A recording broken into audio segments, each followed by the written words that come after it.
জিলহজের প্রথম দশক শুরু হতে যাচ্ছে। এই দিনগুলোর ফজিলত এবং করণীয় সম্পর্কে বলবেন। খুবই গুরুত্বপূর্ণ প্রশ্ন। জিলহজের নতুন চাঁদ উঠবে এবং জিলহজ মাস শুরু হবে। জিলহজ মাসের প্রথম দশক হলো ইবাদতের দ্বিতীয় বৃহত্তর মৌসুম। ইবাদতের সবচেয়ে বড় মৌসুম বা সিজন হলো রমজান মাস। রমজানের পর ইবাদতের সবচেয়ে বড় মৌসুমটা হলো জিলহজের প্রথম 10টি দিন। এই 10টি দিনে আমল করা আল্লাহর কাছে যে কোনো সময়ের আমলের চাইতে প্রিয়। নবী সাল্লাল্লাহু আলাইহি ওয়াসাল্লাম বলেছেন, সহিহ বুখারীতে বর্ণিত হয়েছে, মা মিন আইয়ামিন আল আমালুস সালিহ ফিহিন্না আহাব্বু ইলাল্লাহ মিন হাযিহিল আইয়াম।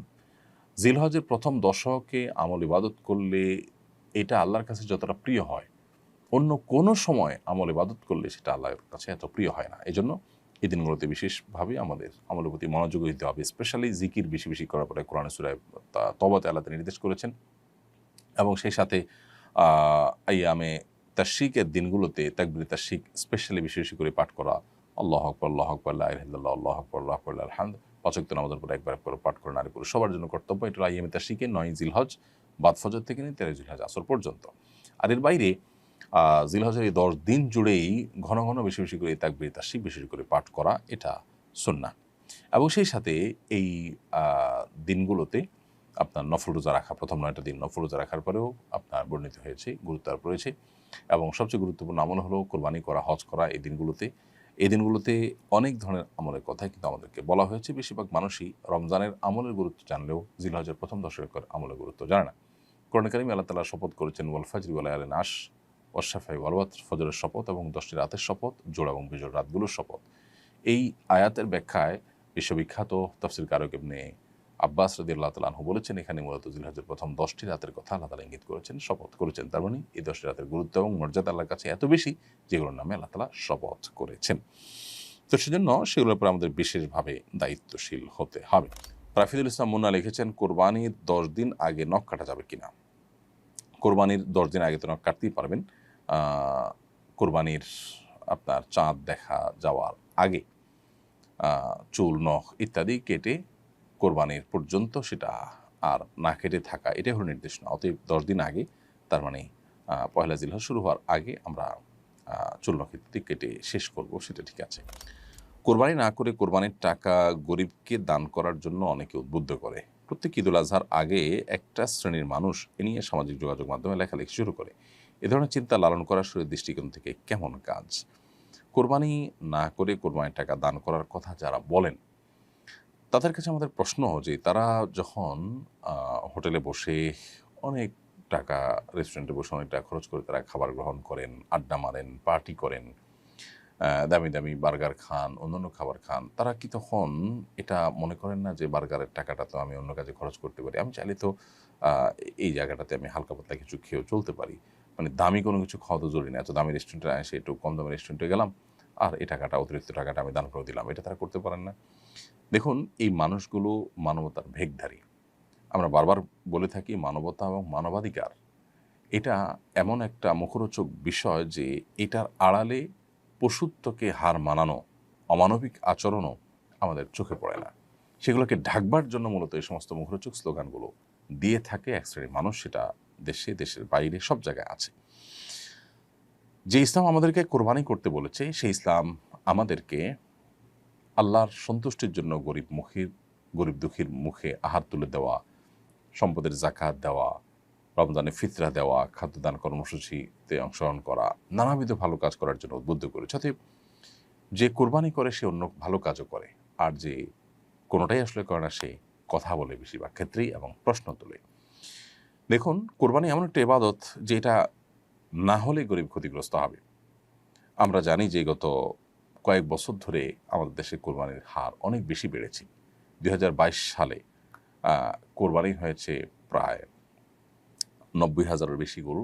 2023 সালে কোটির ঘরে পৌঁছেছে, 24 সালে এক কোটি কয়েক হাজারে পৌঁছেছে, কয়েক হাজারে পৌঁছেছে। আর গত বছর 1 কোটি কয়েক লাখে পৌঁছেছে এবং প্রতি বছরই প্রায় 1 কোটি গরুর মতো আমাদের দেশে অলমোস্ট কোরবানি হয়ে থাকে।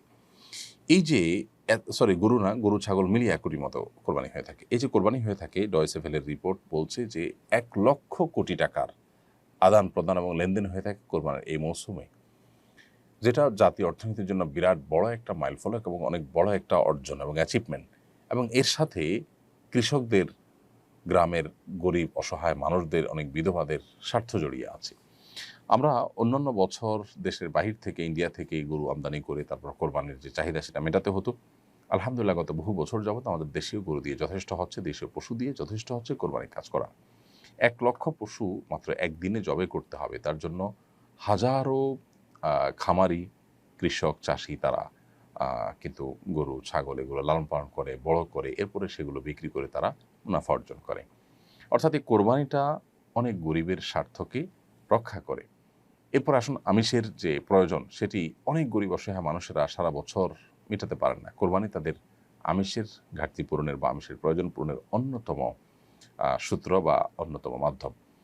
এর বাইরে কোরবানিকে ঘিরে আরও যত রকমের ব্যবসা বাণিজ্য হয়ে থাকে, খড়কুটো, তারপরে যা গরুর খাবার, খৈল, ভুসি, তারপরে চাটাই, কামারদের, সারা দেশে যত কামার আছে তাদের সবচেয়ে বেশি বিজনেসটা এই কোরবানির মৌসুমে হয়ে থাকে। দাও, ছুরি, বটি, ধামা এগুলো ধার দেওয়া, তৈরি করা ইত্যাদি। এরপরে কাঠের গুঁড়ি তৈরি করে সেটাতে গোশত বানানো, কসাইদের ইনকাম, বহুবিধ শ্রেণীর মানুষ, এমনকি আজকাল তরুণরা অনেকে বিভিন্ন এলাকাতে ছোট ছোট গরুর বিক্রি করার অনলাইন প্ল্যাটফর্ম, অফলাইন প্ল্যাটফর্ম বিভিন্নভাবে তারা তৈরি করে তারা বিজনেস করছে এবং তারাও উদ্যোক্তা হয়ে উঠছে। এটা যদি আরও সামনে আমরা বাড়াতে পারি তাহলে দেশের বাইরে আমরা রপ্তানি করতে পারবো। ইন্ডিয়া এবং ব্রাজিল, বহু দেশ, অস্ট্রেলিয়া, বহু দেশ তারা কিন্তু প্রচুর পরিমাণ গরুর গোশত বাইরে রপ্তানি করে। তারা কিন্তু বহু ছাগলের গোশত রপ্তানি করে। দুধ প্রচুর পরিমাণে হয়। আমরা কোরবানি যেই আপনার যেভাবে অগ্রসর হচ্ছে 2022, 23, 24, 3 বছরের হিসাব যদি আমরা বেশ করে দেখি যে 90,000 বা 90,000 প্লাস, সেখান থেকে 1 কোটি, 1 কোটি কয়েক হাজার, 1 কোটি কয়েক লাখ, যেভাবে আমরা বাড়তে যাচ্ছে কোরবানির পরিমাণ এবং পুরো চাহিদাটা দেশেই আপনার পূরণ করার ব্যবস্থা হচ্ছে এবং উৎপাদন হচ্ছে, তাতে ইনশাআল্লাহ এই কোরবানি জাতীয় অর্থনীতিতে অনেক বড় ধরনের ভূমিকা ইতিমধ্যে যেটি রাখছে সেটা আরও অনেক বড় আকার ধারণ করবে ইনশাআল্লাহ তাআলা। আর যারা ইসলাম এবং মুসলমানদের ব্যাপারে যাদের অ্যালার্জি আছে তারা অনবরত সমালোচনা করেই যাবে, যারা জাতীয় অর্থনীতিতে তেমন কোনো অবদান হয়তো রাখার সুযোগই পায়নি। কোরবানি আমাদের সমাজে অনেক সময় সামাজিক মর্যাদার প্রতিযোগিতায় পরিণত হয়। কোরবানির এই বিচ্যুতি কীভাবে রোধ করা যায়? এটার জন্য ব্যাপকভাবে কোরবানির যে আসল মহিমা, কোরবানির আসল যে উদ্দেশ্য সেটা নিয়ে আলোচনা বাড়াতে হবে, এটার চর্চা বাড়াতে হবে। কোরবানি যে আসলে ত্যাগের কথা বলে, কোরবানি যে আসলে স্যাক্রিফাইসের কথা বলে, এখানে যে আল্লাহর উদ্দেশ্যে নিবেদনের কথা বলে সেটি আলোচনা করতে হবে। আল্লাহ বলেছেন কোরবানি সম্পর্কে, ইন্নামা ইয়াতাকাব্বালুল্লাহু মিনাল মুত্তাকিন, আল্লাহ মুত্তাকিদের কোরবানি গ্রহণ করবেন, তাদের কোরবানি আল্লাহ রাব্বুল আলামিন অ্যাকসেপ্ট করবেন। সো কোরবানি যদি আল্লাহর জন্য না হয়, মুত্তাকি হিসেবে কোরবানি যদি করা না যায়, তাহলে সেটা আল্লাহর কাছে গ্রহণযোগ্য হবে না। এবং এই বিচ্যুতি রোধ করার জন্য ব্যাপকভাবে আমাদের পর্যালোচনা এটা সমাজে বাড়াতে হবে। এবং এ ধরনের কোরবানিকে নিয়ে আমরা দেখি যে পজিটিভ অনেক নিউজ করা হয় যে বড় গরু কোরবানি করেছে, এতগুলো বড় গরু কোরবানি করেছে, পলিটিক্যাল লিডাররা, তারপরে বিভিন্ন ব্যবসায়ীরা সামাজিক মর্যাদা বৃদ্ধি করবার জন্য তারা এটা প্রতিযোগিতা হিসাবে করে থাকেন। এগুলোর প্রসার সমাজের মধ্যে এই অসুস্থ প্রতিযোগিতাকে বাড়িয়ে দেয়। আস-সুন্নাহ ফাউন্ডেশন, উম্মার স্বার্থে সুন্নাহর সাথে।